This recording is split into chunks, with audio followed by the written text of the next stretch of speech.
तेन्ना भायर येयलो 7:30 तेन्ना ही भिंत एकदम कोलॅप्स जाली. तेन्ना पळयल्या उपरांत हांव म्हणल्यार कशी जाली.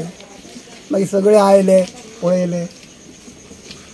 केन्ना कितें आनी कोणाक कितें जालां? ना कोणाक अशें काय ना, जस्ट हांव पळयलें तेच्या भावाक विचारलें जाल्यार तेतून तेन्ना कोणच नाशिल्लो. मागीर आमी रोकडे भायर सरले.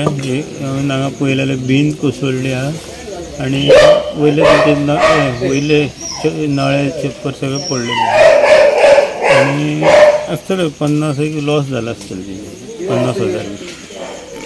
आनी मागीर ते कितें पडलेलें ते मातशें आमी क्लियर केलें.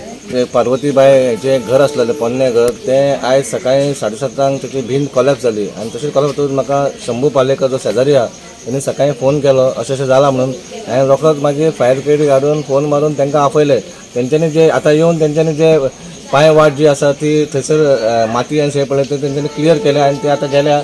पूण एक 60-70 हजार आतां हेका लॉस जाल्लो आसा. हांव मागता सगळे आमचे जे मेन मामलेदार बीन आहा म्युन्सिपालिटीन तेंच्यांनी येवन हांगा दखल दिवन ते कितके तेंचे हें जाला आनी तांकां आमी खंयसून तरी मदत करची अशी मागणी आसा. हांव आमदाराकूय सांगता आमच्या दाजी सरकारान तेंच्यांनी हांगा येवन मातशें पळोवचें आनी तेचे तांकां कितें तर बेनिफीट जाता